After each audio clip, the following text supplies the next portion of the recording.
George and Travis. The bell is gonna ring. And what happens, Rock, when the bell rings, right? Are you gonna bring the great one? Are you gonna be the hero that I had growing up? Are you gonna have all that big Dwayne energy? Or is it just gonna be LDS, Little Dick Syndrome? Little Dick, Little Dick, Little... Don't point at me. Sorry. That's you. Fake news. Anyways, thanks for checking out the Unprofessional Wrestling podcast. We're unprofessional because we chant Little Dick. At least I did. Boys, we are 3 SmackDowns and 2 Monday Night Raws away from WrestleMania. Fuck yeah. Crap, really? That's coming up quick, isn't it? Yeah. Yeah. And I think in the last couple shows we've seen that things are building and we're starting to see the final forms of cards and all of that jazz. So we're getting the final details ironed out here. Yeah. Do you think it's a little rushed on some of these things? A couple. On some of these? A couple, yeah. Like the LA Knight, AJ Styles. It just seems like there's not enough to it. For me, I think the big one for me is the Usos. Like, obviously there's something there, but I think that should have had a longer, more intense build up. Yeah. And I'm sure that they'll do something more to make it, I don't know, get to that point. It just doesn't feel like it's time yet. I wish they would have held off to like SummerSlam or something. Yeah. Well, but I'll tell you later. Perfect. Well, over here in the middle, we got Schwartz. Over on the other side of the table, we've got George. And, yeah, again, thank you, everybody, for checking out the Unprofessional Wrestling podcast. If you're checking us out on YouTube live right now, please leave a comment in the chat, even if it's just to say hello, ask any questions. Phil Vichinanza says, Mississippi State wrecked my bracket. I haven't checked today, Phil. Phil, that was a rookie move, man. It's always Michigan State, man.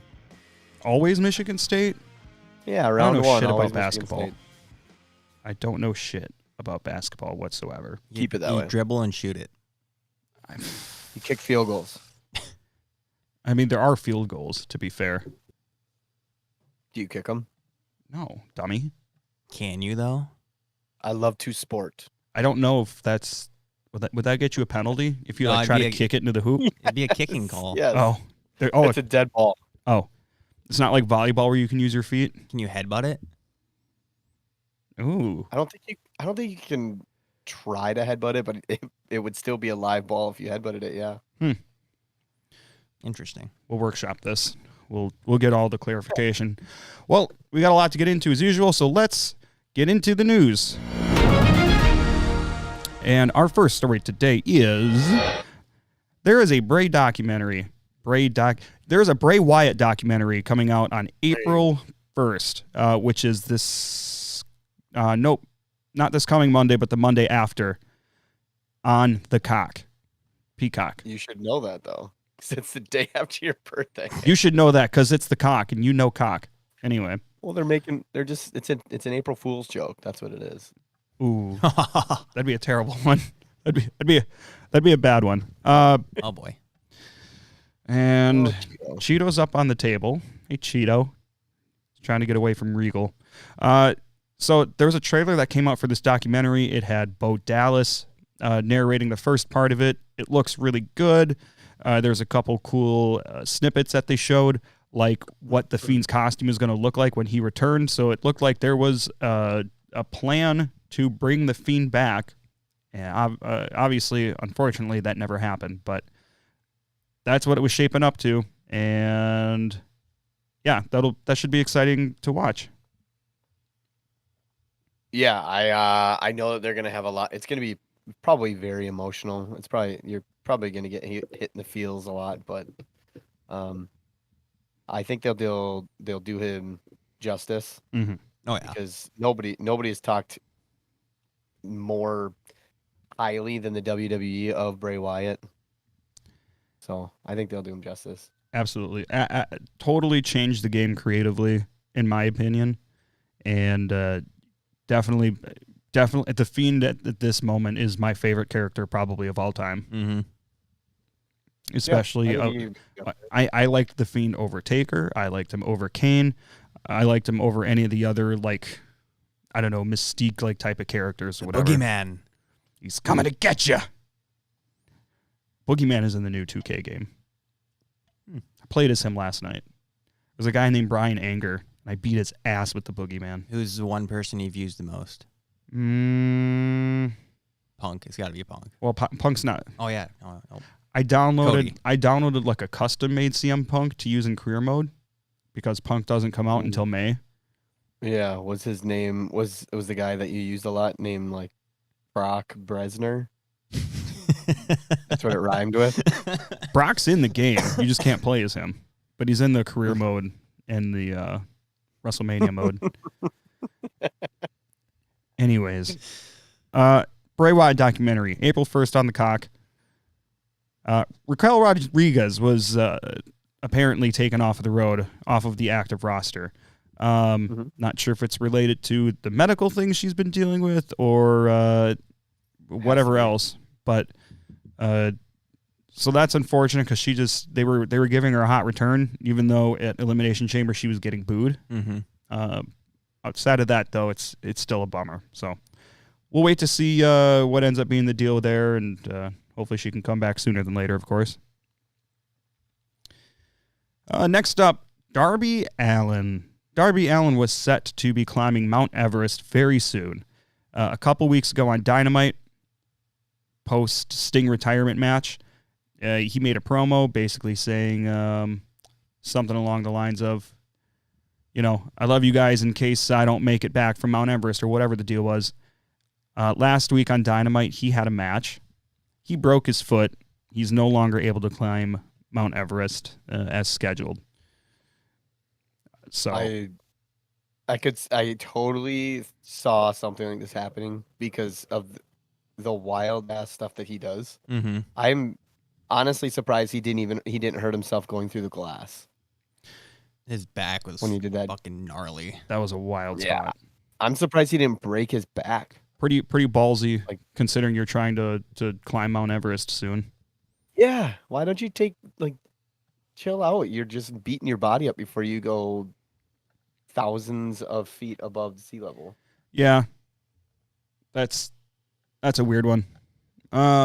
Anyways, other than that, the only other thing I got, not a lot in the news in the last week. Shayna Baszler is going to be wrestling for Josh Barnett's Bloodsport, I believe the Thursday before Mania weekend, which that's pretty cool. That's just another example of the things that are possible under the Triple H regime.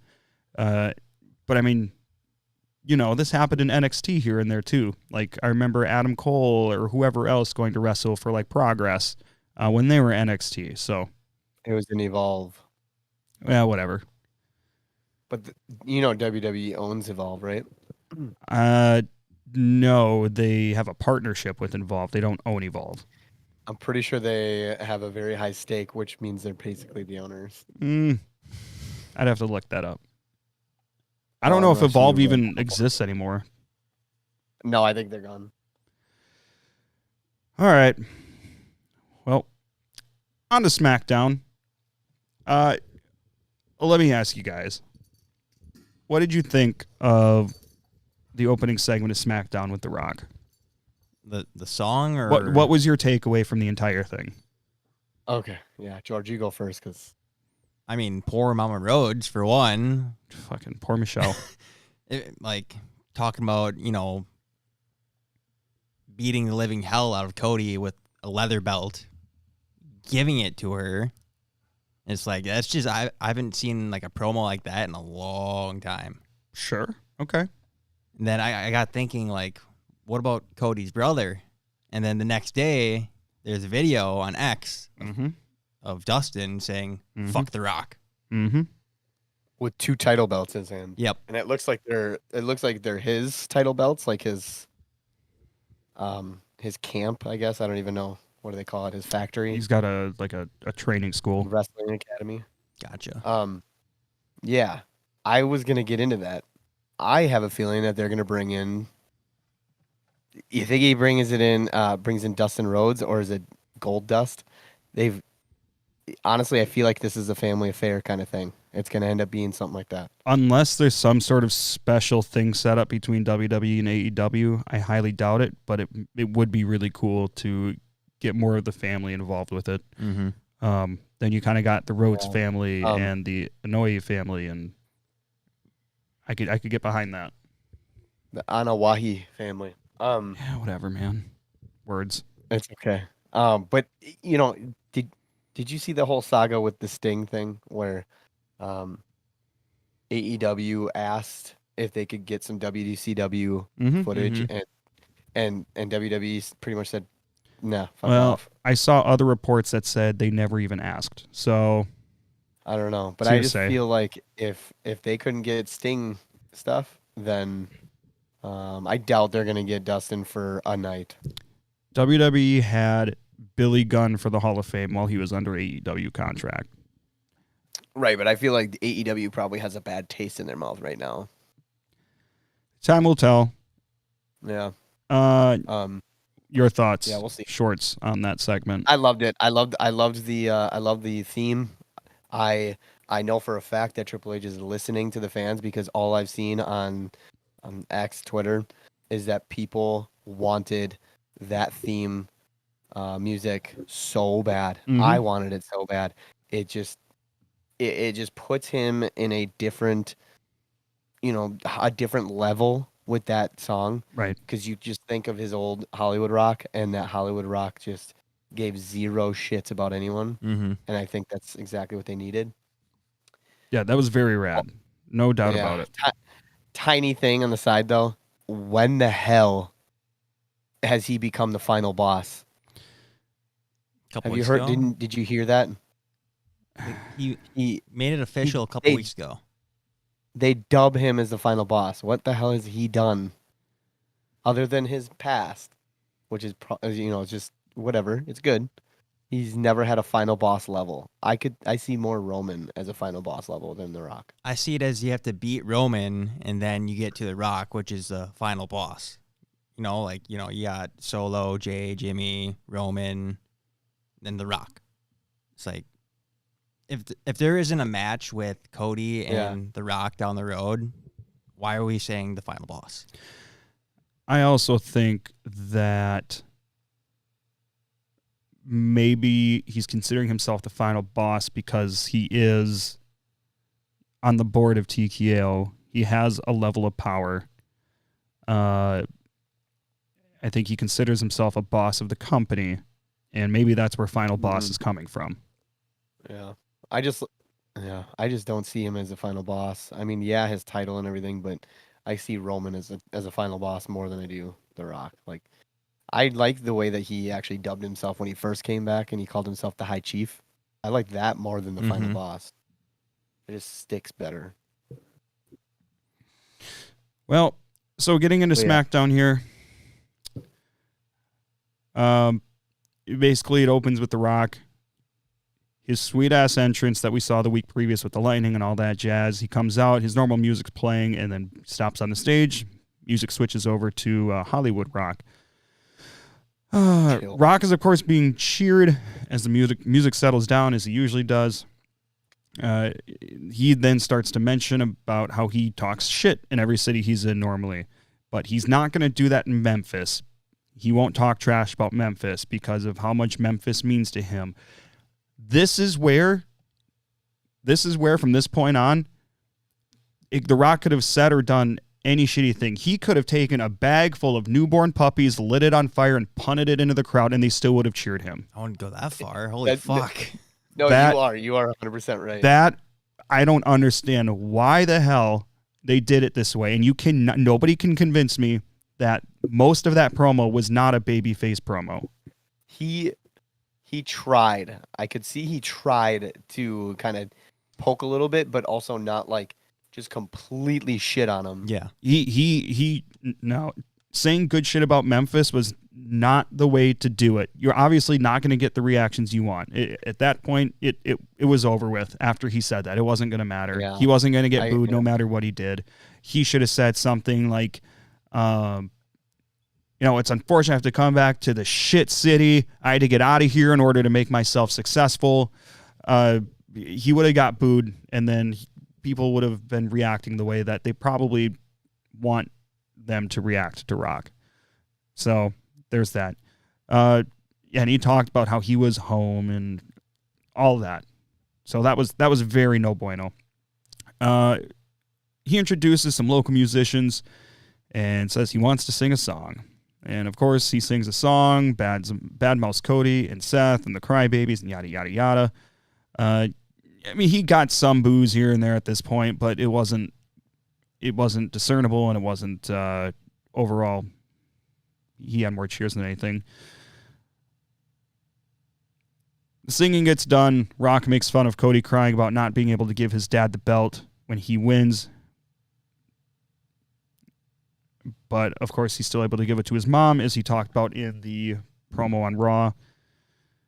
Rock says that Cody will not be giving his mother the Universal title, and leans over the table and grabs a black bag. And out of that, he pulls a custom weight belt, similarly to how Cody has a weight belt.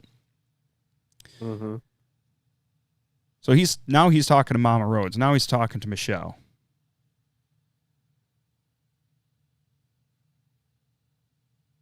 So he says that he basically says Mama Rhodes is not going to be handed the championship belt, but instead she's going to be handed the Rock's belt.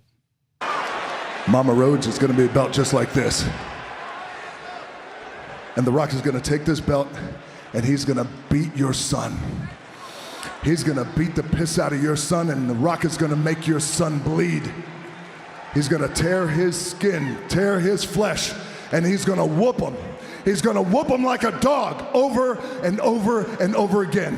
And Mama Rhodes, your son's blood is going to be on this belt.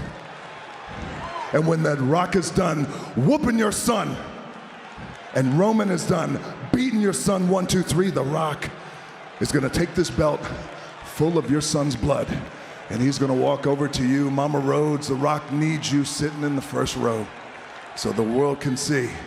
And The Rock is going to walk right over to you, Mama Rhodes, and he's going to hand you this belt. He's going to hand you this belt right here. And he's going to put it in your lap. And you're going to be crying just like your son, and that's okay. Because then The Rock is going to whisper in your ear, Mama Rhodes. And with all the blood on your son's belt here, and your tears on that belt, The Rock is going to whisper in your ear, he's going to wipe your tears away, and he's going to say, Michelle, what can I say except you're welcome?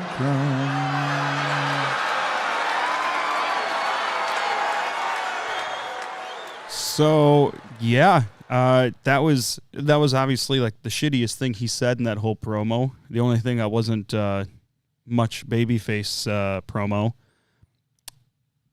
I mean, obviously a very, very entertaining segment. I just don't think you necessitated the reactions that you should be going for, personally. But I digress. I think, yeah, after he did that whole thing with Memphis, I think there was no really turning the tides, I guess. Like, even if he wanted to, say, hey, I appreciate Memphis, and then all of a sudden got into, heel Rock, I don't think he was ever going to get booed, however he was going to talk, because everyone ate everything he set up, except like maybe 3 things I think he said, and they just kind of booed him a little bit, and then they went right back to cheering. So right. Well, I think it was an L on their part for doing that. Yeah. Well, so that was that segment. Schwartz.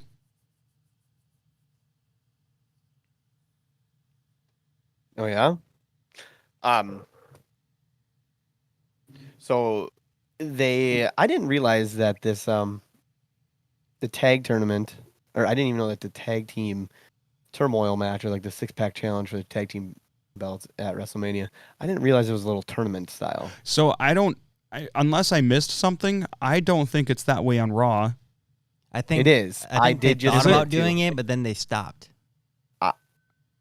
Okay, they had to have then. Okay, because they did it on Friday, so they said it was going to happen on Raw, on SmackDown, because they were like, oh, we got two qualifying matches, and then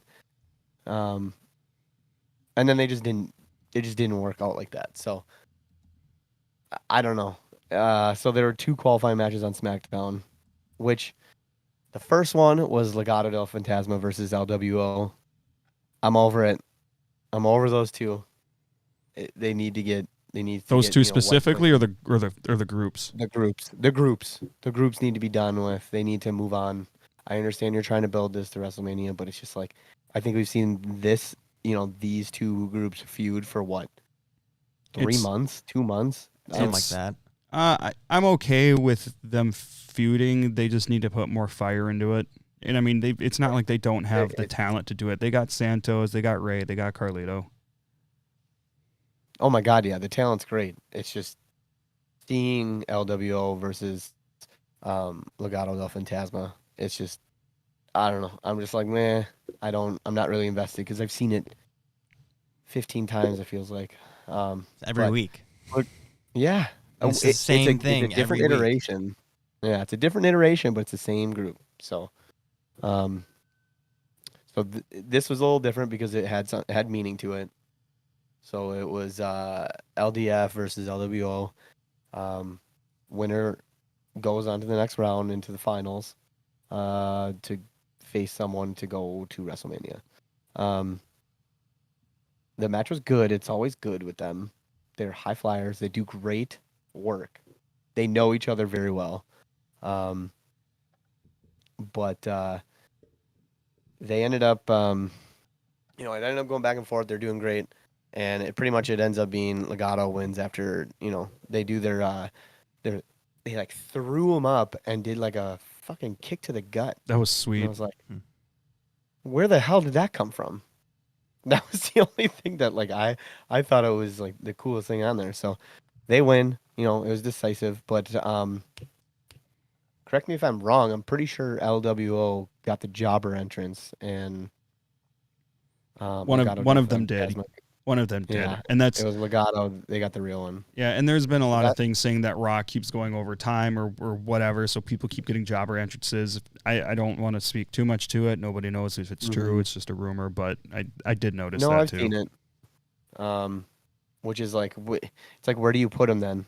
Put Rock in the beginning where all of a sudden everybody has to worry about their entrances and, speed matches, or you put them at the end where you got to speed them up and say, get the hell out.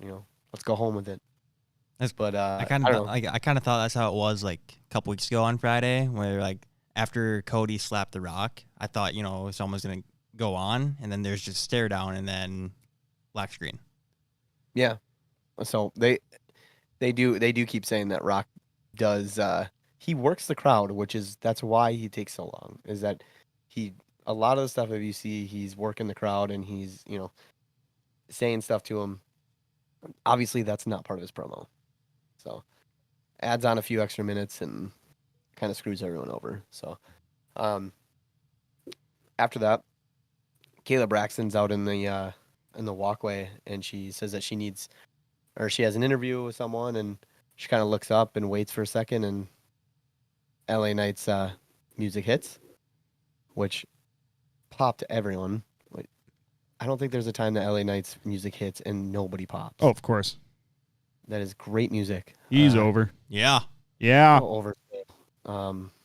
So he, Kayla asked if he's had luck looking for AJ, and he says AJ's acting like a knight and acts like a knight and has been looking for him.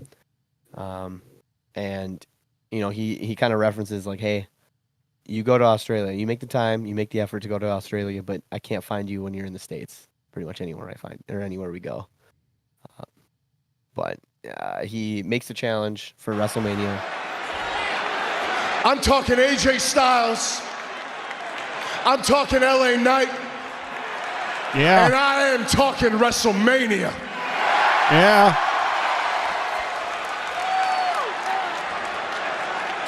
AJ, you said I'll walk around like I own this place. I might not own the place, but at WrestleMania, I will own your ass. And what that means is you will find out exactly whose game this is with everybody saying, Yeah. And now from behind, AJ Styles with a steel chair.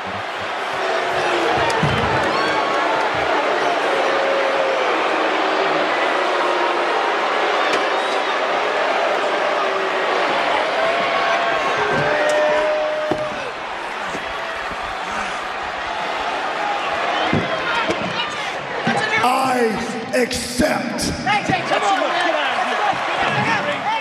So we're getting LA Knight and AJ Styles at WrestleMania. Yeah. I'm okay with this story. I think it comes from a good place. I think it's got some heat and some sensibility behind it with because I mean this has been building since before Elimination Chamber through the qualifying matches and all that jazz. This is an Impact Wrestling storyline basically too. Yeah, I don't know if they were there at the same time or not. I didn't follow Impact, but I'm almost positive that they crossed paths there. I don't know if they've actually wrestled there, but I know they crossed paths. I'll take your word for it. Another thing is I've been seeing is that a lot of people are upset with the way that promo went with LA Knight. Why? His interview. What is there to be upset about? They're upset that he's too much like The Rock. Oh, fuck right off. And That's they so think dumb. that the way that he went about it is too much like The Rock. That's so dumb. I didn't see that. I didn't see it at all. How many people have gotten over with catchphrases and a character that people can get behind and get excited about? Like, I don't know. He doesn't do anything flashy, but like he's still got a unique look. He's still got a unique promo style. I don't think he's anything like The Rock. Just because he can cut a good promo and has catchphrases, that doesn't mean he's like The Rock. Yeah, I mean, Agreed. yeah, I don't mind it. I never have. I like it every time he comes out. That's so dumb. Next here we got on. yeah. Well, moving on though is another side thing at the end. Nick Aldis though, he's gonna be in surgery pretty soon. Did you hear that? His arm, He's gonna bicep. Yeah, I think that's what it is. Yeah, and he's gonna be out. I don't think he's gonna be very, very long. So, sorry, Trav, I had to move that in there. I bet he'll probably be on TV. You can still be a GM with one arm. That's true. Next up, we got Nick Aldis backstage, and Logan Paul comes in asking what Randy's punishment will be for giving an RKO to KSI the week before on the Prime logo in the middle of the ring. Logan asks Nick Aldis what the plan is. What's your plan? He said Randy should at least apologize to Nick Aldis for the poor precedence that is being set by Randy. Nick Aldis tells Logan it would set a good precedence if Logan went and asked for an apology from Randy himself. Logan said that should be Nick's job and said, why should he expect that when he can't even find him an opponent for WrestleMania? Precursor alert.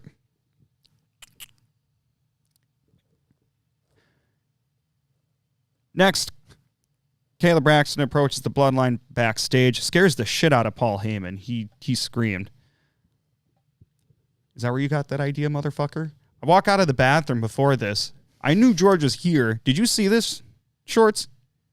No. George is hiding like on top of my couch like a fucking cat around the corner. I walk out of the bathroom to walk this direction. He scares the shit out of me. Was not cool. Oh, is that new? Like, I know they did it back, and I guess not new. I don't know. That has resurfaced because I remember him doing this, like during COVID. I don't recall. Maybe. I do remember it. It wasn't this crazy, but I kind of like it. It's kind of funny. So Kayla approaches them backstage asking if they had a response to Jey Uso's challenge because Jey challenged Jimmy to a match at Mania, the Raw previous. Jey more or less accepted, and obviously we had a face-to-face confrontation with them this last Monday to further that, but that's where that ended. So then we had Grayson Waller versus Randy Orton.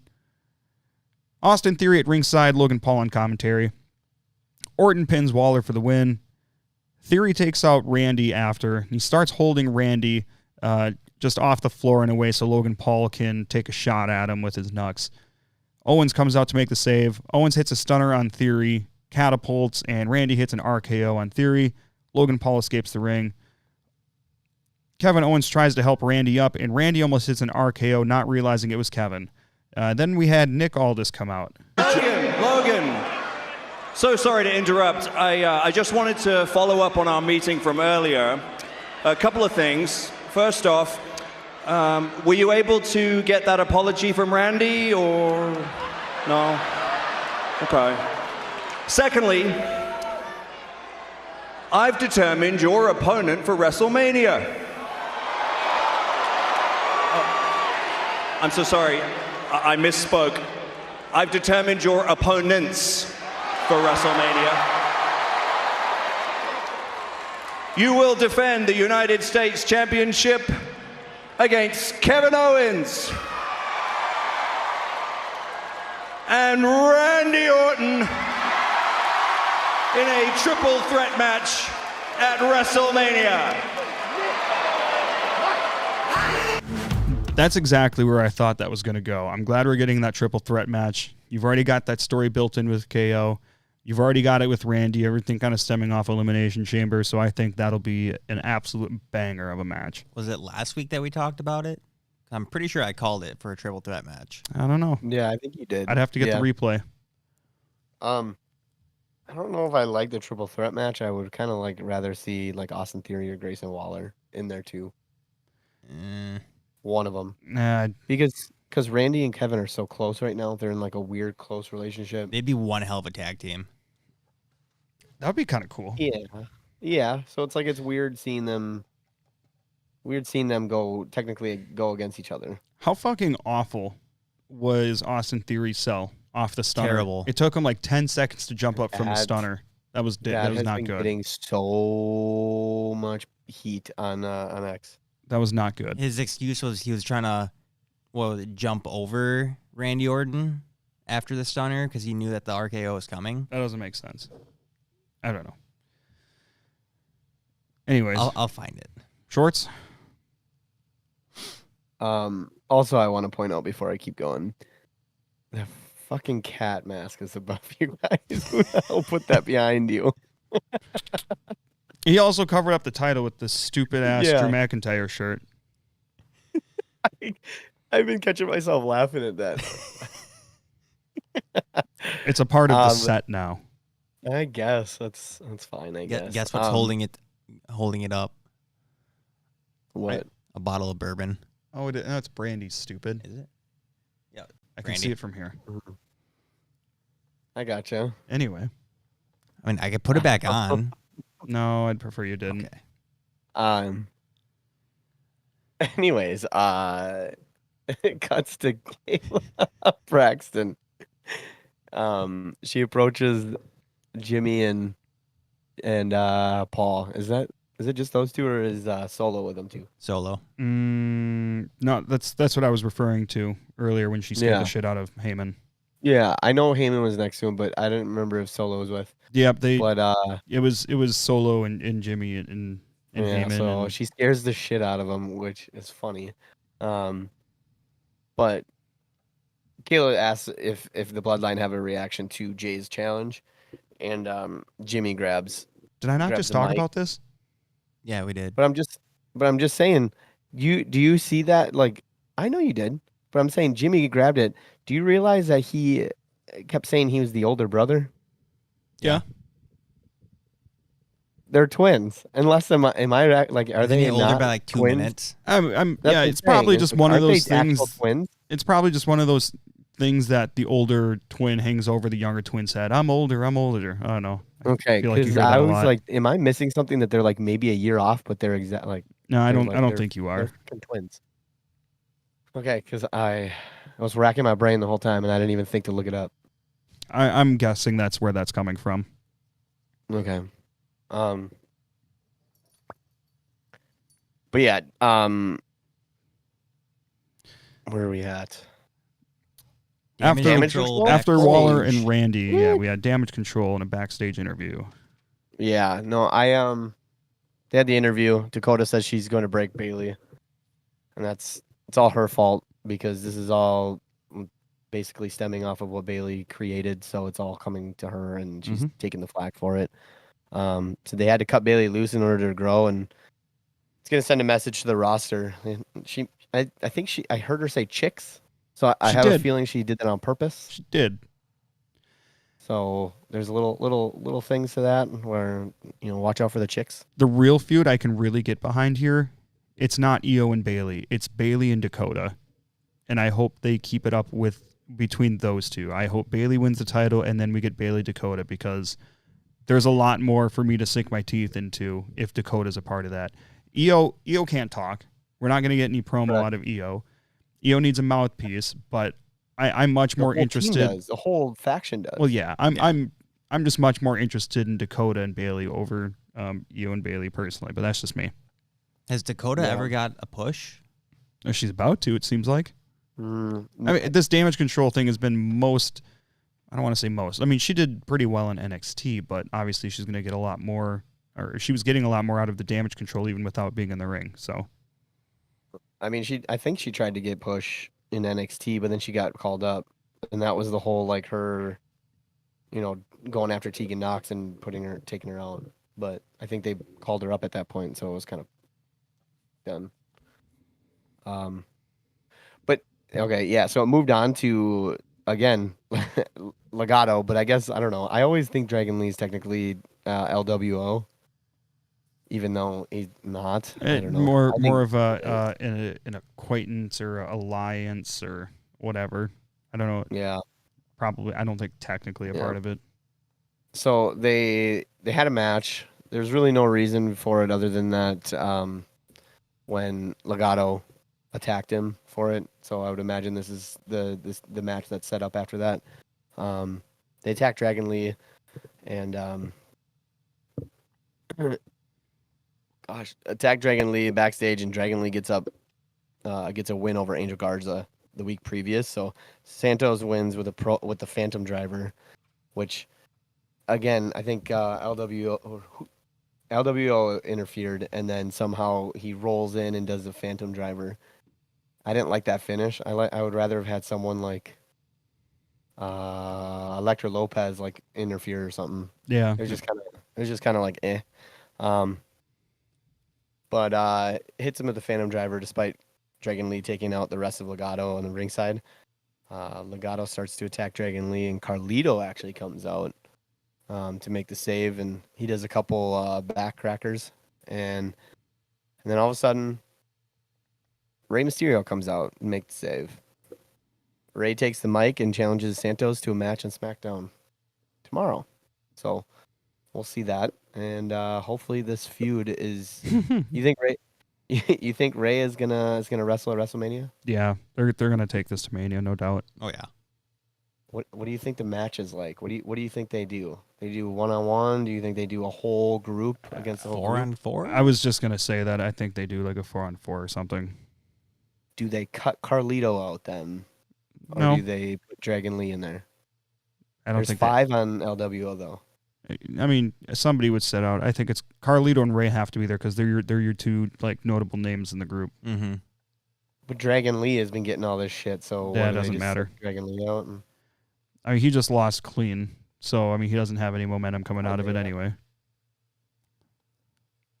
Yeah, it was kind of a rough one, but I don't know, it was good. And next, like I said before, they got 2 jobber entrances. It was Pretty Deadly and New Catch Republic, and this was the other qualifying match. It was okay. It was good. It was kind of like however Pretty Deadly wrestles, they're kind of funny. They're great. But New Catch was still so powerful. New Catch Republic wins, and they face Legado del Fantasma tomorrow. And then the winner goes to there, or what? Because the winner of that match is who qualifies. Yeah, but they go. Isn't it a 6-person or 6-team? Yeah. So why wouldn't these 2 teams go then? So I don't know, but I did look this up in the meantime, and Raw does not have any brackets for this. They've just had straight up qualifying matches, and the winners are going right to the match. I'm pretty sure they cut them. For some reason, they're doing the bracket on SmackDown. Why? I don't know, but that doesn't really matter, I guess. But it's like, why wouldn't these 2 just get walk-ons into WrestleMania? Because they got 3 teams from Raw, and then the champs, and then 2 SmackDowns. I don't get it. Heard that, What, man. George? You looking at the cat's no, butt, Cheeto's or being what? Cheeto's being a fucking idiot. Cheeto's in an Amazon bag right now. Now Regal's about to fuck his world up. Just throws him across the room. That would be hilarious. I Would be. That's like scary movie stuff right there, where it's like trying to make it funny and they actually toss a cat out the window or something. So then the main event happens. It's Bayley and Dakota Kai. Did Damage Control get a brand new song, or they just kind of cut Bayley's part out? Because I still love Bayley's music. Really? I like it a lot. I really I do, and I have.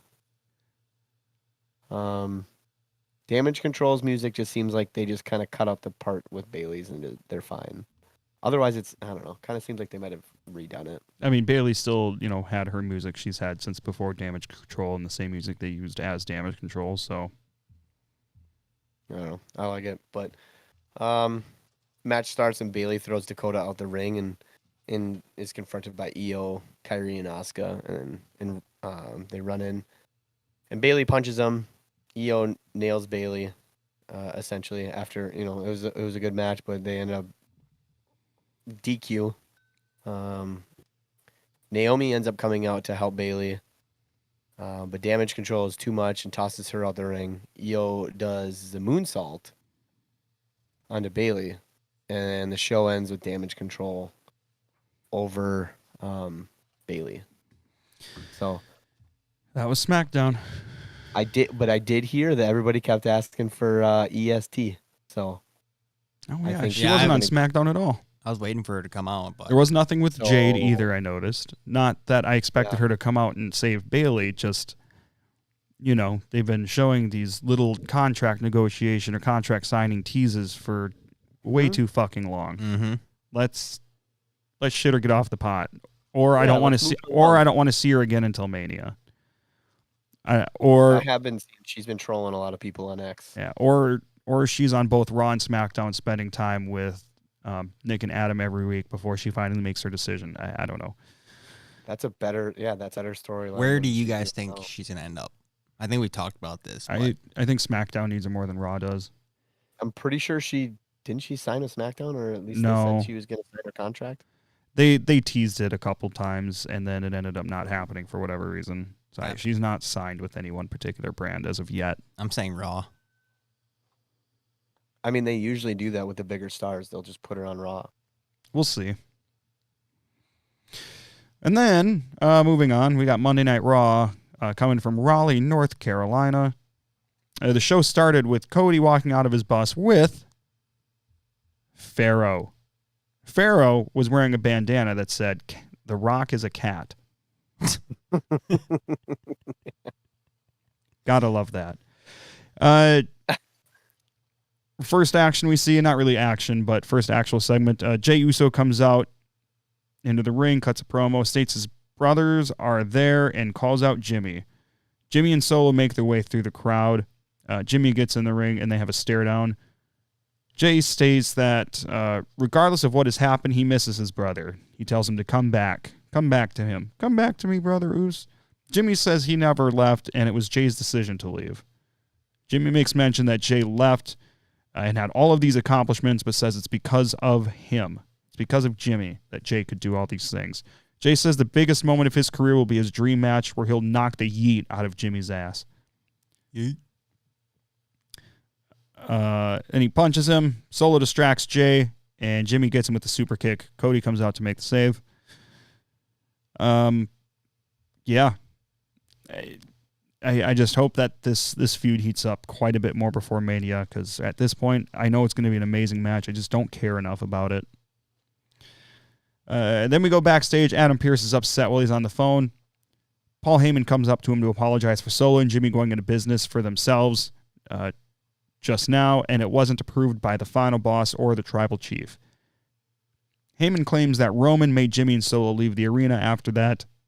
Heyman then says he is just there for official business, and then he'll be gone. He states when he does his official business, everyone will be caught off guard. I don't think the hype lived up to what came of it, but that's what happened there. Yeah, I agree. Then we got a WrestleMania 6-pack qualifying match for the tag team ladder match that we were talking about earlier. It was DIY versus the Creed brothers. DIY wins. Very entertaining match with a great finish. One thing I noticed during commentary, Cole stated that this was the 9th straight sold-out TV that they've had. And I don't know when the last time they had that was, so that was cool. Brutus Creed had a really fucking cool, like, roll-up. He had one guy rolled up and then did a suplex with a bridge to the other guy, pinning them both. That was wild. Mm-hmm.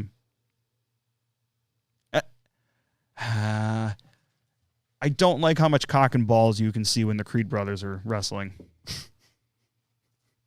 I'm just saying, it's just so obvious. Maybe they need to stuff it. There's a lot of cock and balls. That's all I'm saying. Is that what you're focused on? It's too much. I mean, I understand you're wearing stretchy singlets and stuff, but come on, man. You can contain that somehow. I don't know. Or an attire change. DIY going into that match is going to be great. Not that the Creed brothers wouldn't have been, but very excited that DIY is going to be in there. Cut back. It's just not the time. Yeah, cut backstage. You got Judgment Day, and they're talking to Andrade, saying that no, he has a match next week, and if he continues to impress them, they can make something happen. Andrade walks out. Priest tells JD that he was embarrassed by Ricochet. Rhea agrees. He says that Dom can make it right. JD and Dom go to talk to Pierce to make that match official. Next, one of the most intriguing things to me happening on Raw, honestly. You got Indy Hartwell and Candice LeRae versus Katana Chance and Kaden Carter. Candice is wrestling very aggressively. Katana rolls back as she's getting lifted by Indy, lands on her feet, and then she tweaks her knee. So as Katana is kind of in the corner, the ref backs Indy up so she can check on Carter. Kaden is checking on her as well. Candice blind tags herself in while Indy's standing over there by their corner. Candice comes in, baseball slides Kaden, slams Katana's knee into the ring post, and then targets the knee in a submission to win with Indy looking on in shock. Like, you just tagged yourself in and you went after like this poor injured girl. I'm a big fan of this character change, and I think basically Candice is doing this and she's going to get Indy to come along with her, and I think that they could become a dominant tag team. It doesn't seem like that, though. What do you mean? Like, it's going to be a ride. I see it turning into a partner against partner match. Like, you got the good and you got the evil. I think the women's tag division as a whole still needs to be built up a lot, and that's not going to do it. I think you're right, Travis. I think they're gonna somehow she's gonna convince her, or at least show her to come back or come to her ways. Yeah. What if they start the way back up from NXT? Sure. The way. Yeah. This is the way. Yeah. I'm very interested to see where Candice and Indy can take this. Then next we have, of course, we've got Cody coming out to cut his promo. First thing that I noticed, even when he first walked off the bus at the beginning of the show, Cody was wearing all black. That doesn't happen often, and I'm like, this might mean something. But I feel like we had a certain intensity out of Cody that we haven't seen too much of. So he comes out and he starts cutting his promo. He says, in less than 3 weeks, he's going to challenge the greatest champion in all of sports. He said all of sports. Make note of that, because that's not something that used to happen. It's always been sports entertainment. Now people can say sports. Now people can say pro wrestling or wrestling. I don't know. It's just one. I think that's a big thing that makes it feel more real, I guess, to me.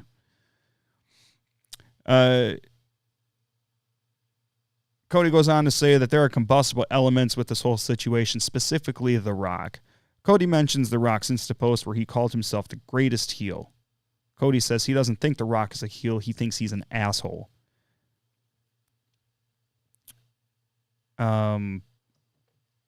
Mentions how, The Rock was making fun of him for crying in his interview with Michael Cole the week previous, and Cody said that Rock has been doing a lot of crying himself behind the scenes. Said TKO doesn't tell Rock how it is, but he's going to. Cody says The Rock is a lot of good things, but also a carny, whiny bitch. Cody says since Rock brought up his mom, he knows his mom too, but he respects her and says his mom isn't scared of The Rock. Cody says when the bell rings at Mania, is he going to be the old Rock or is he going to have little dick syndrome? It's funny, so I got to play it again. 6, the bell is going to ring. And what happens, Rock, when the bell rings, right? Are you going to bring the great one? Are you going to be the hero that I had growing up? Are you going to have all that big Dwayne energy? Or is it just going to be LDS, little dick syndrome? He says he doesn't believe that The Rock is the final boss, but instead Roman's side chick. Paul Heyman walks down the ramp and says he wants to offer Cody an apology for coming up with the NYPD a couple weeks ago because it was dumb and it didn't work. Heyman says he has a message from the tribal chief. Says that on Friday, there won't be a single sign of the bloodline other than him and Roman Reigns. Cody says, deal. Heyman says that he forgot something. Wait, I forgot to mention this. If we're coming alone, that means you're coming alone. They shake hands. Cody says, deal. I thought it was interesting how A, he said sports, B, he mentions The Rock calling himself a heel, and then Cody mentions other great heels like Bobby the Brain Heenan and Arn Anderson. He named off as great heels. So I don't think there was much as far as advancement goes, more so just hype for the match. Did you think Cody's response to what The Rock said about Cody's mom, I guess, was what it should have been? That he was going to talk shit about The Rock's mom? Or just respond in a much more, I don't know, respond with more anger or something of the sort.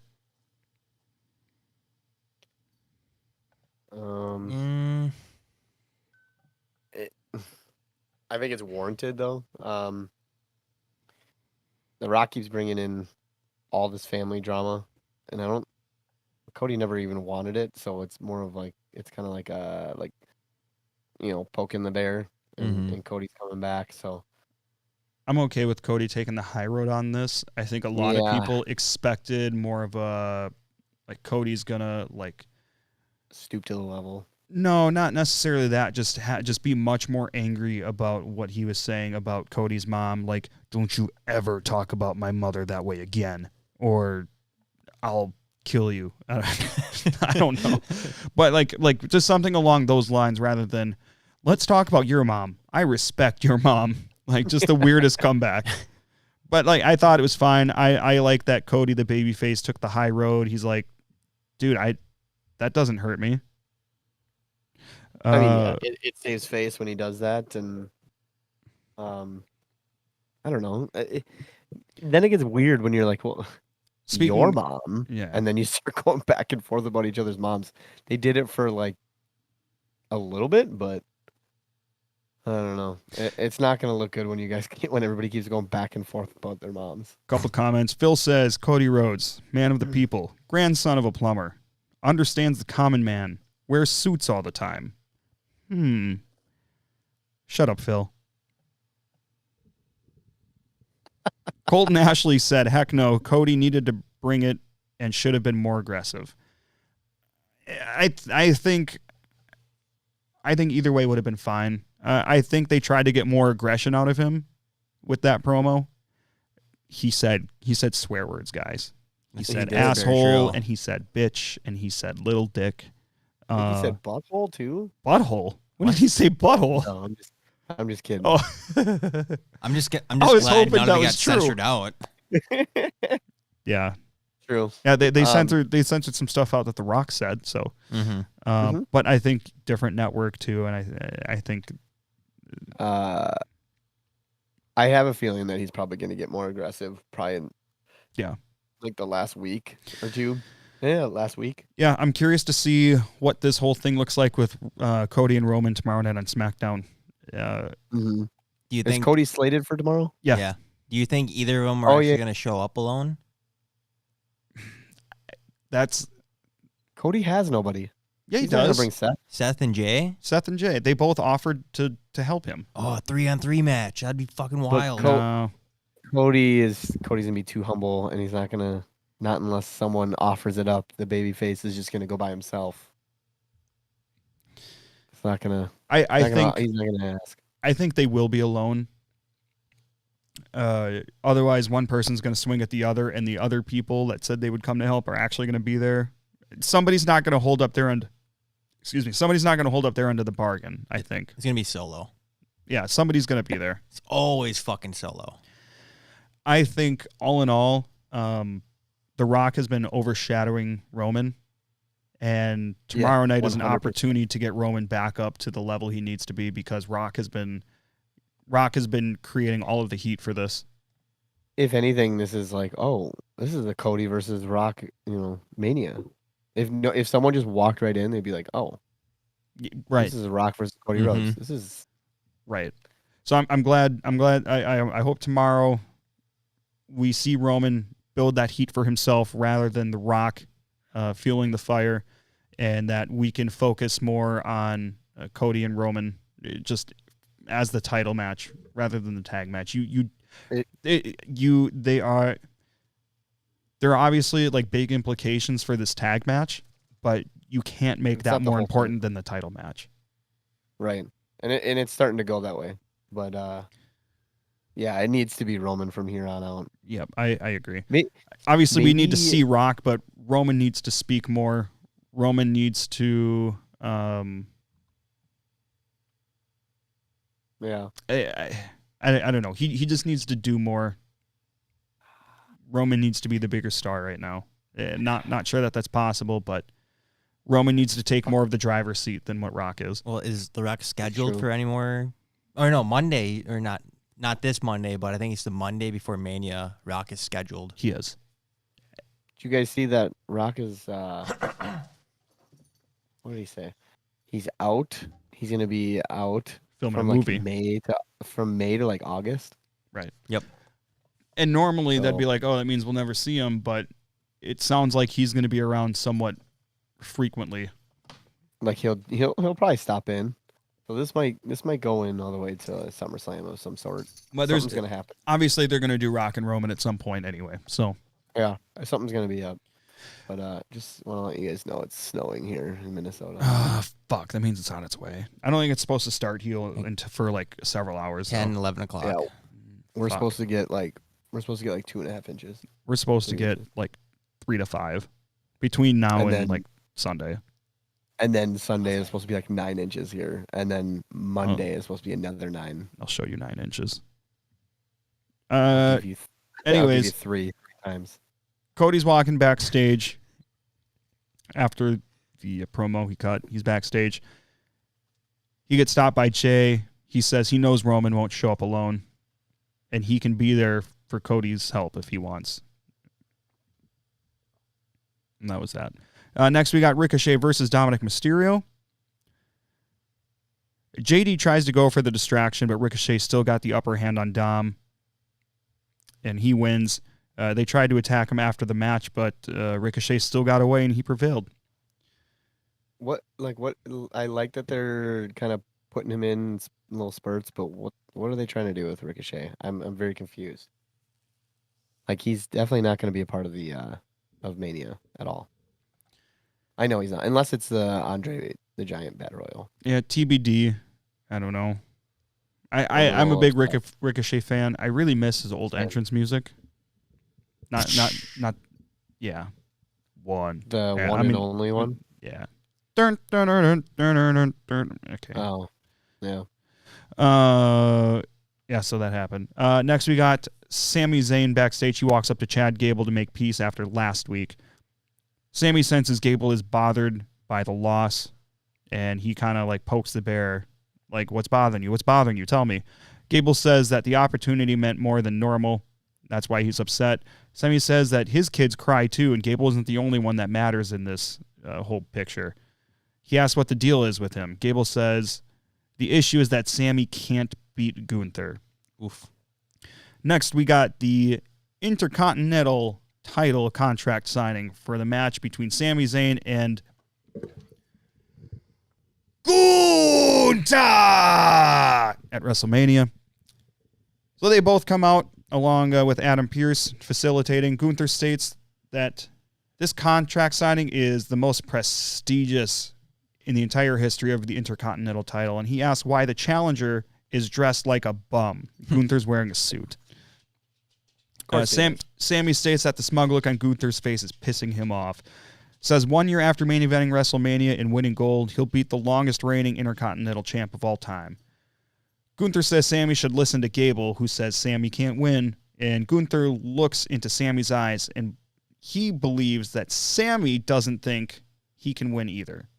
As Gunther leaves the ring, Sami stops him to tells him to look into his eyes again because Gunther is looking at the person that will take him down. Now, Sami gets out the ring, starts walking towards the back. This was really cool. The camera shot followed Sami all the way down the ramp.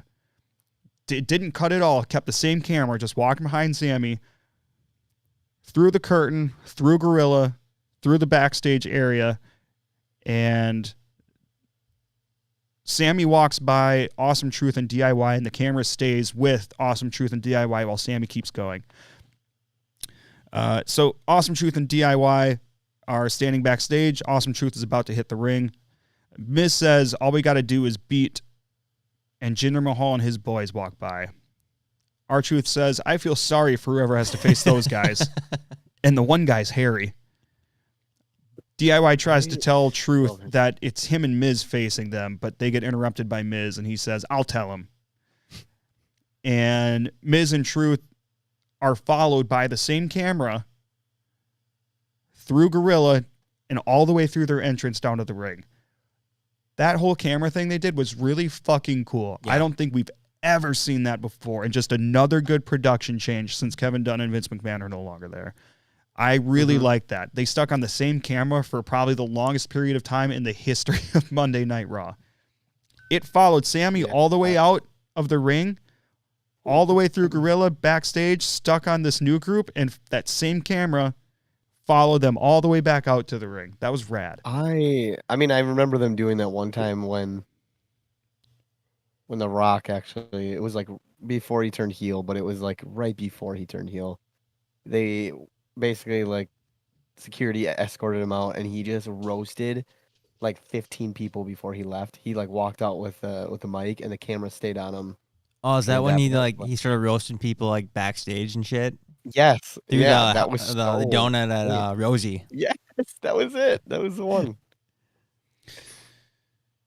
Yeah. But that whole thing though, Sami, I have a feeling there is a small chance that Chad Gable gets added to this this match. You want to have two I was gonna say threat that. matches?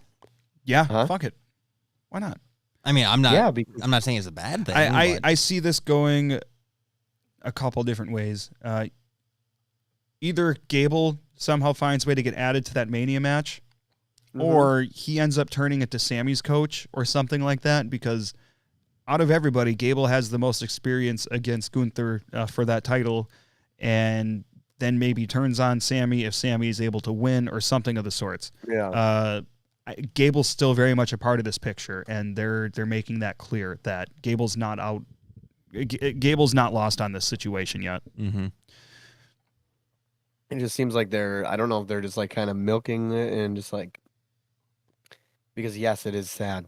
Like his little girls actually had a legitimate genuine reaction to him losing. Right. It's like, I feel like they're wasting it if they don't put him in there. Awesome Truth versus Indus Sher. apparently means Indian tiger, I learned. Did not know that. Because Awesome Truth won, they qualified for the 6-pack challenge ladder match at WrestleMania for the tag titles. Afterwards, we see Sammy confront Chad Gable backstage, and he demands to know why Gable said Sammy can't beat Gunther at Mania. I was supposed to have audio here, and apparently I didn't get it. So, Damn, dude. yeah, basically, Gable says Sammy needs to change his mentality. You know, he's always been an underdog and can pull himself out of whatever situation when it arises, but he can't do that with Gunther, and he needs to change something or he's not going to win. So, obviously, Gable's upset because he knows he could beat Gunther this time, and he doesn't have that opportunity now. I think he wants Sammy to win, although he's mad that he's not doing it himself. But so I'm curious to see where this is going to be, where it's going to end up. Do we see heel Gable? I don't think so. I don't think since he's with the Alpha Academy, maybe it feels like him alone, but with like Otis. We would never see heel Gable unless he's like no longer worried about Gunther. Gunther's the heel. Gable wants Gunther to lose. But I think this does transition Gable into a little bit more of a different character, which I think is good. I think he needs it. But like, what if Sammy does take this title and then all of a sudden it's heel Gable, and then it's like a ongoing thing until That's fine. SummerSlam? Yeah, I would be for that for sure. For sure. Next, we got a CM Punk package. He says, you can't have WrestleMania in Philadelphia without Phil. Phil Brooks, not Phil Vicinanza. Sorry, buddy. He said he's going to be at Mania whether or not he's invited. And, of course, we already know he's going to be at Raw this coming Monday. What do you guys picture happens with Punk and Mania? What do you think he's going to have a role there? Just make an appearance? What do you expect for Punk and Mania? I think he's going to be the host.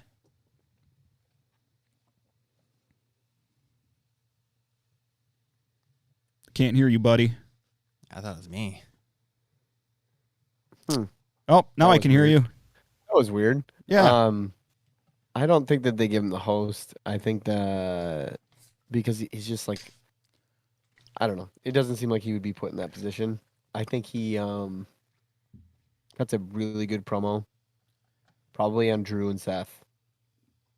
At And then Mania, just you're kinda saying? does- Yeah, I could see him doing that, or something, cutting something and then somehow just like pandering to the crowd. I've got Talking another. about his- I've got another idea for this, and I think you guys will be behind it. But I'll get into that too in a second. Because next, we had Drew McIntyre make his entrance, and when he was about halfway down the ramp, Seth's music started to play, totally interrupting Drew's entrance.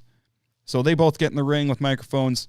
Seth tells Drew he wanted to tell Drew to his face that he was right, and he is a spotlight junkie. Drew starts to talk. The crowd goes, "What?"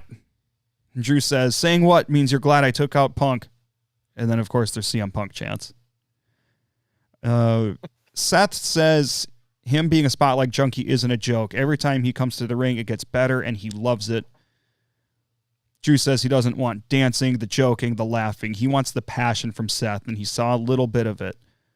Drew asks Seth what the reason is the big spotlight will be on them, or he asks him why the reason this big spotlight on them isn't because of both of their hard work instead of what's happening on night one, because Seth is so wrapped up with this tag match at Mania rather than their title match happening.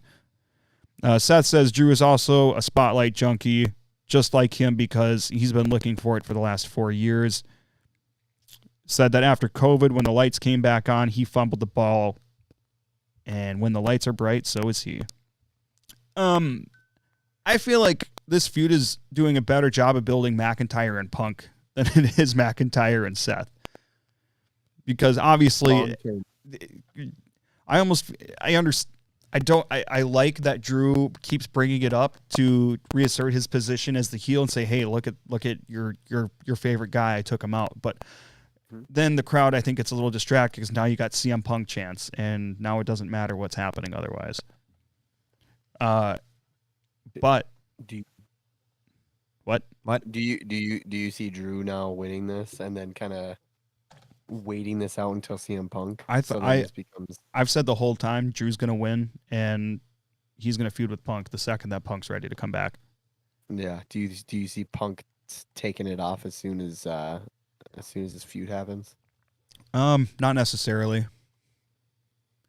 I think you could do. I think Seth could still be involved in there too, but I also don't know when they're going to be doing a draft, if they're doing a draft, and that would change things a little bit too. I haven't seen anything. The draft always happens like a month or so after Mania. Yeah, so maybe there'll be something there. I don't think they'd announce it this far in advance, though, anyway. So, okay. Anyways, my idea for Punk at Mania. So, not to tie everything back to 2K24, but when 2K24 came out, they had a gauntlet match. 2K24 introduced a gauntlet match in the game, and bam, we got a gauntlet match. One of the other modes that returned in 2K24 was special guest referee. I know where you're going with this. So, how fucking cool would it be if you got Punk special guest referee for Seth and Drew?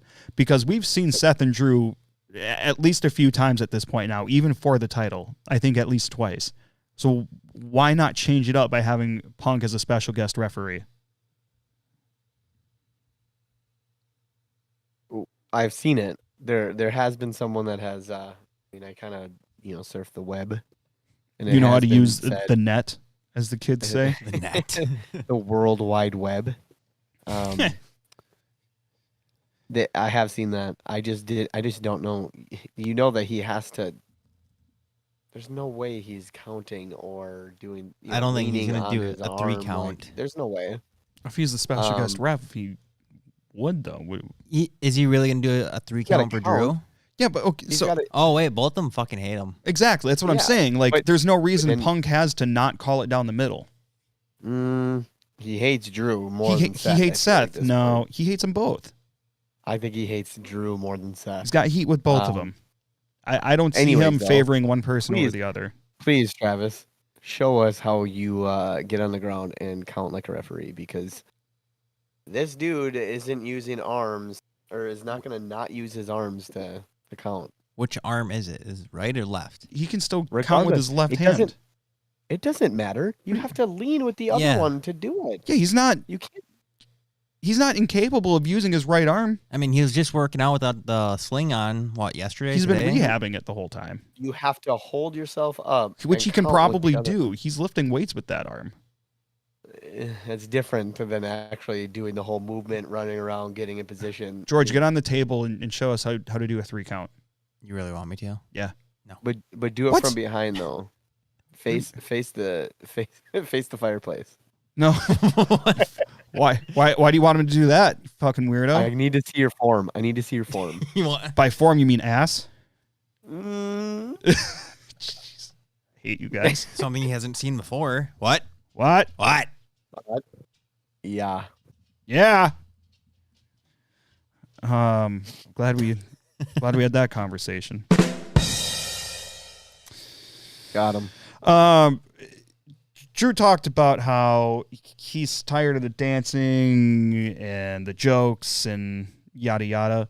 I am too. I am so sick of this character Seth has had for this long.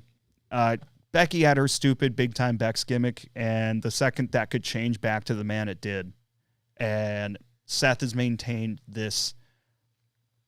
It's like a Joker thing, though. That's what he even said. He's like, this is like a Joker character. I don't like it. I didn't like it when he was the Messiah or whatever. Yeah. Didn't like it, or you did? I didn't. I forgot about the Messiah. I was fine. I can't take anything he does seriously.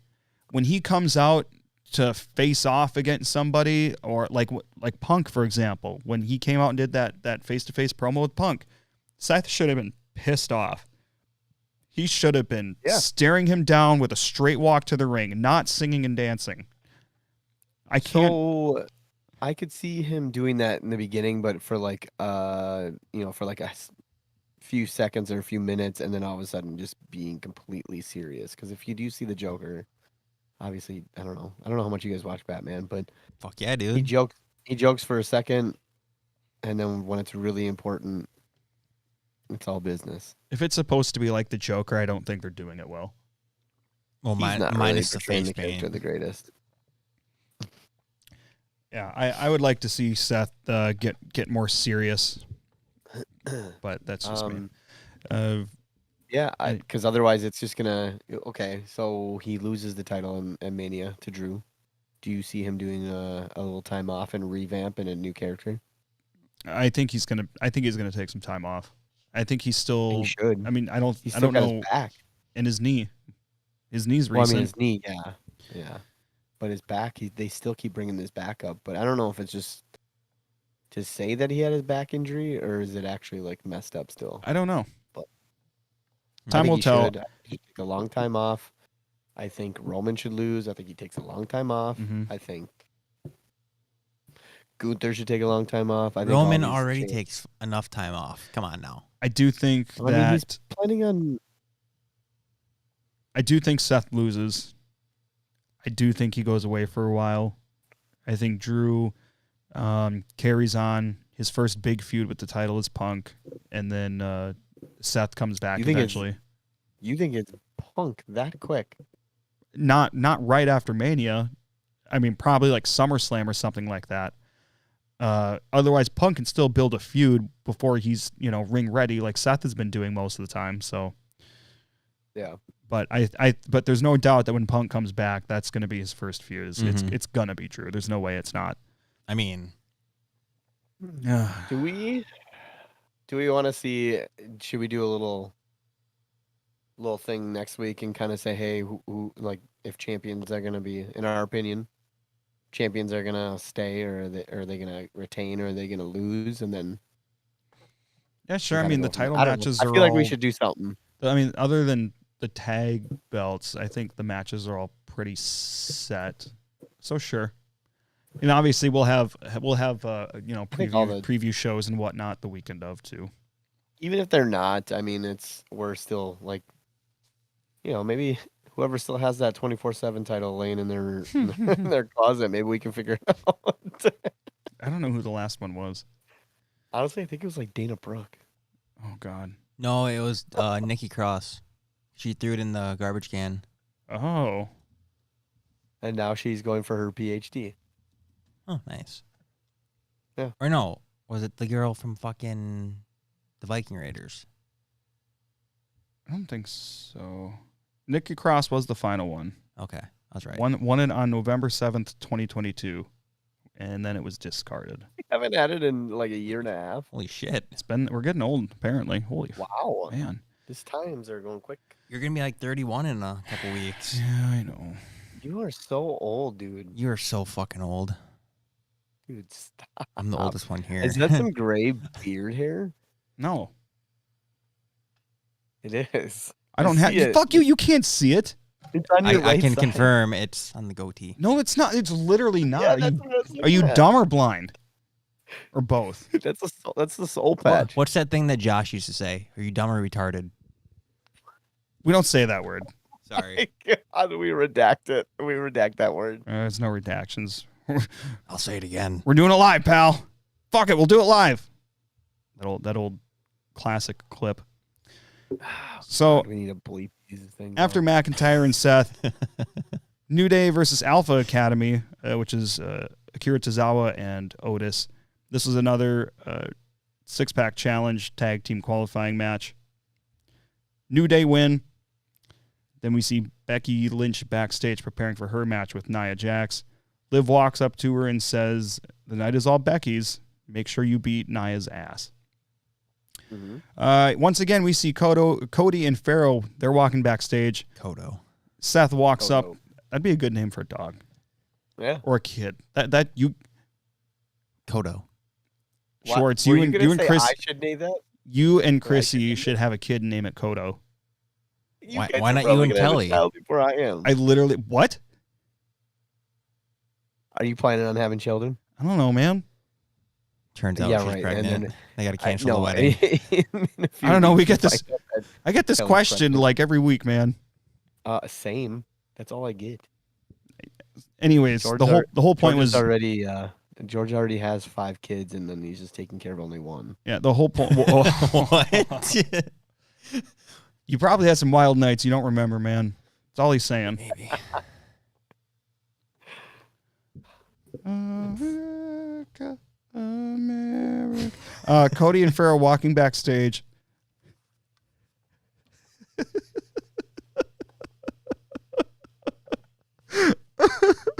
Oh, inside joke.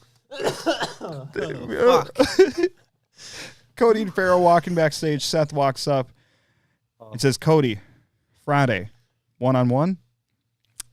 Cody says 1-on-1 and keeps walking. Referring to Cody and Roman being the only ones at SmackDown, supposedly. And as they walk on by, Seth says, nice bandana, Pharaoh. Wait, who'd you say said that? What? Who did you say who do you say said that? Seth. Seth said, Okay. Cody. I didn't know that's what you said. I no, thought you said someone Pharaoh, else. nice bandana. I thought I said Yeah. that. Okay. No, you did. You said it. Why are I you just didn't questioning hear me? it. Oh, All I did was ask. I didn't think you said. hey, I'm gonna tell you now before I forget, because if I don't say it now, I will forget. Don't forget Okay, say to invite Mike to WrestleMania Mike. Okay. All right. and Shawnee. He won't come I'll invite anyways. everyone. He's a bitch, but I'll invite everyone. hell yeah, Night 1 or night 2? Both. yes. Okay. And then we got our Say- main event for Monday Night Raw: Becky Lynch versus Nia Jax in a last woman standing match. Cody and Becky keep doing these matches, and I keep getting nervous that one of them is going to get hurt before Mania. I'm like, dude, just do the Roman thing. Just talk. Just keep talking. Maybe just stop wrestling for these last 2 weeks. Just stop. Roman hasn't wrestled since I don't remember when, but it was Rumble. Yeah. who did he? Fatal 4-Way. Oh, that's right. He doesn't. Yeah. He doesn't wrestle SmackDown. Yeah, which is fine, but you know, Yeah, but Well, I'm just, the last time he wrestled on a SmackDown, it was a tag match, and they lost. I hope the week before. oh yeah. Cena in LA. Yeah, I hope Yep. like the week before Mania or whatever, then these people that are going to be in the big matches don't wrestle. Don't do a house show. Don't do a TV. Just chill. Speaking of house show, apparently there's a house show in Green Bay on July 22nd. There Raw is in Mini, I think like the 17th or something like that of July. July 29th. I'm trying to win tickets on 93X, but I'm not. I don't. Hey, Think I'm saying we should have went to fucking Milwaukee tomorrow. Tomorrow, We should have. still time. I mean, the prices that I found call for in those pretty good seats, like 6th row of the lower section, 206. that's a pretty good Guys, price. I paid Guys, more I for got a shitty seats. nice big Jeep we could take. We'll just plow through the snow. I don't have any We might plans have- tomorrow, so I have tomorrow off. But we might have to stay there until like Thursday that's fine. of next week. That's fine. I can work anywhere. I cannot. We can't do this podcast anywhere though. We'll take it all with. have- Load it up. We'll catch up. We already know there's George, going to you be need- an occasional week in the summer that we're going to miss. So There's gonna be, Yeah. I think, George, a couple weeks. No. What's up? We're gonna all call in on our iPhones. You're gonna be at a softball game with your kid, and Travis is gonna be in a monster truck doing it, and then I'm just gonna be sitting here waiting for you guys. No, you'll be playing fucking. No, you're playing softball or volleyball. I play softball on Tuesdays. I play volleyball on Tuesdays and Thursdays, Yeah, we're fucked. We're fucked. and then I do monster truck shows. Maybe we'll do like late night shows. We got to figure it out. We We're will. gonna just stay up until midnight. Trav, you're shit faced on Tuesdays. I'm shit faced on Tuesdays. I'm and then shit. we'll When do- am I shit faced? Why am I shit Well, faced? after volleyball, you don't drink and do your volleyball? No, You're like normally on call during that time too. no. Oh, Then what the hell are you doing with your life, my guy? I don't know, Stop being man. such a grown up. Either You're way, not I'm even gonna have to get like the 30. same setup that you have because it's just gonna be chaotic. No, you buy can't do another that. You have to go to microphone? Travis. Yeah, I agree. I'll just drive down here every week. Oh, it's great. It's a 20-minute drive. 24. Fucking get it right. Wow. Sorry, man. How Sorry. fucking dare you, Schwartz? So, Becky Lynch versus Nia Jax, last woman standing. I don't need to get into every little detail, but the notable spots were a Samoan drop onto a pile of chairs in the ring, Samoan drop through a table set up in the corner, manhandle slam off the apron through a table, and then by Becky Lynch, and then Becky Lynch hitting the leg drop off the ladder through the announce table, and that ends up being the end of the match. Becky gets up just before the 10 count. Nia doesn't get up, and then we got Becky celebrating in the ring, and Rhea Ripley comes out, and the show ends with Becky and Rhea face-to-face in the ring. One thing I liked is commentary noted that Becky has never beat Nia Jax one-on-one, at least not until now.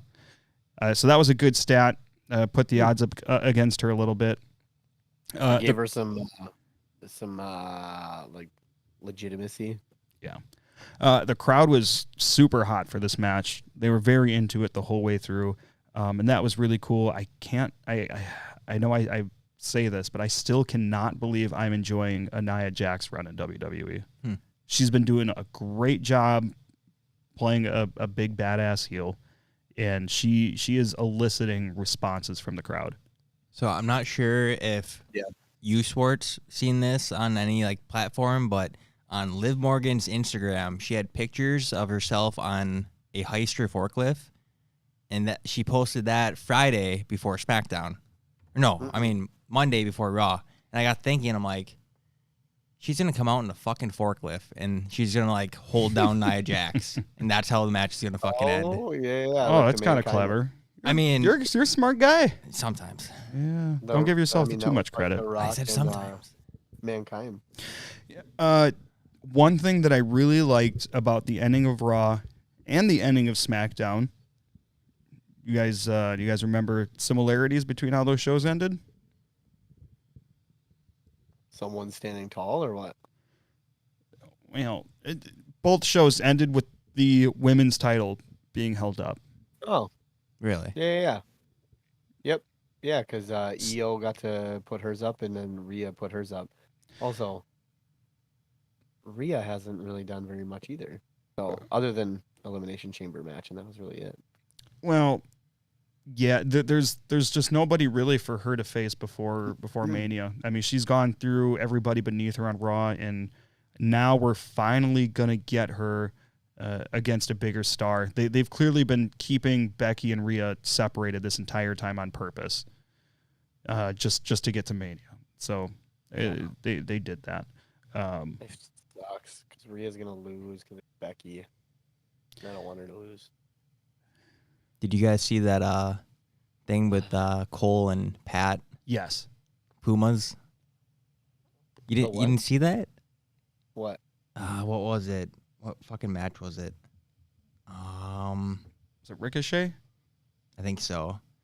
But yeah. So what the fuck did Cole say? I might have walked away.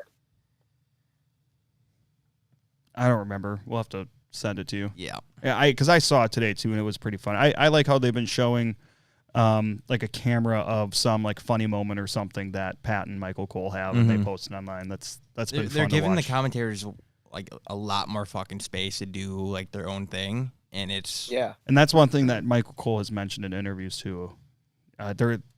People have said that they aren't berated as much by Vince McMahon. Micromanaged. Yeah, and they get a lot more freedom. So, all in all, that's that. What we know about SmackDown tomorrow is the big thing is Cody and Roman are going to be there, quote unquote, without backup, by themselves, mano y mano, et cetera, et cetera. I wonder if Logan Paul's gonna be there at all. I just feel like he needs to be there these last like couple weeks, just to keep going with this title. Mm-hmm. There's no fucking chance he walks out of there with that title. Yeah, No chance. I'm kind of glad personally that we didn't go to SmackDown. There just wasn't much advertised for it. I mean, we could have saw Roman and Cody. Yeah, but you still don't have Rock and. Yeah, we can see them when they come to Minneapolis. Oh, they were talking more about that. Like, there's today they're like almost on a deal. I did see that. They put the bid in. They put the final bid in. Oh, for Mania, You yeah. guys- Fingers crossed. You guys, I'm gonna be in so much debt if we have to go. I hope it would be worth it though. It's gonna have to reach in my 401k. I want to work 2 extra jobs to make this happen if I have to. I might have to find a new job this summer. Not another one. I'm gonna just go to do back it. into bartending to pay off the credit card I'm undoubtedly gonna have to use. Oh, I was like, what do you already have debt? You have all this debt on your credit card? What are you doing? No, I mean not really. I just Whoa, I'm gonna we have don't to. We don't have to unravel it. We don't have to unravel it. I'm just saying I'm gonna have to add some. I'm gonna have to get some. I'm gonna have to. That's gonna be how I pay for Mania tickets probably. Discover. If you could finance Mania tickets, OnlyFans. I would. Feet pictures for days. Nobody wants to. Feet finder. Nobody needs to. Nobody's gonna see my feet. They wouldn't want to. I guarantee it. I have socks on, dummy. Just go get a pedicure once in a while. That's it. Do you get pedicures? I have once. I've kind of been curious to try it. I have a feeling I'd kinda hate it though. My feet are really ticklish. Yeah, Yeah, I got a. no bueno. I got a mani. I'd kick somebody I in got the a mani- face. Because I'd kick 'em. you? What? Because they tickled you? Yeah. You want to go to that place by Walmart No, Insane. or that place by the old Gordy's in Rice Lake? I don't know. There's something there. Yeah, it's old Payless. I'll go to Eau Claire. Fuck, I still gotta do that. What do you guys see on night one? Who do you like? Obviously, the main event is going to be the tag match, but what do you like? Have they said anything on what women's title is going to be on night one? I don't know that they've announced what is going to be on which night. So Who do you see first night? E.O. Bailey, Yeah, Gunther, and Sammy. I'm with you on all this so far. I'm with you on that. The 6-pack, I want to say night 2.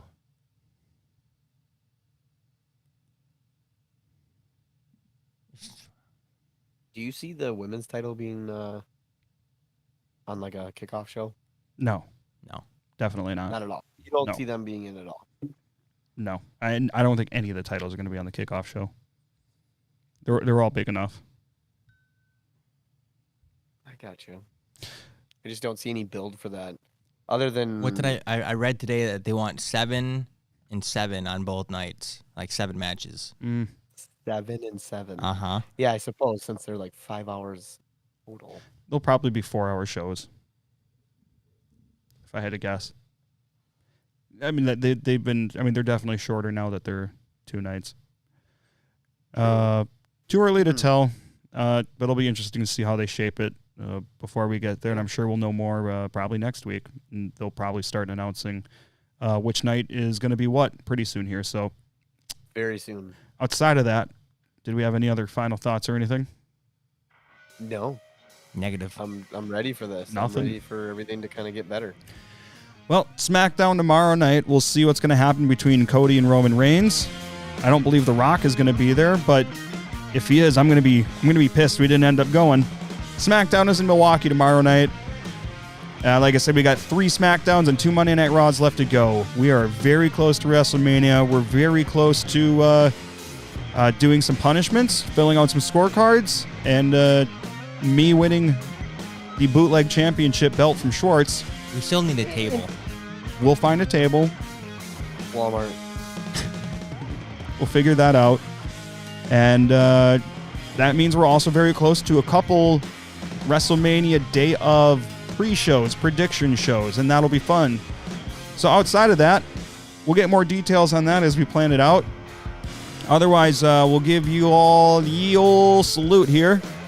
Thanks, everybody, for watching the Unprofessional Wrestling Podcast live right here on YouTube, on demand. Don't forget to find us on Apple, Spotify, wherever you listen to your favorite podcast, search Unprofessional Wrestling Podcasts.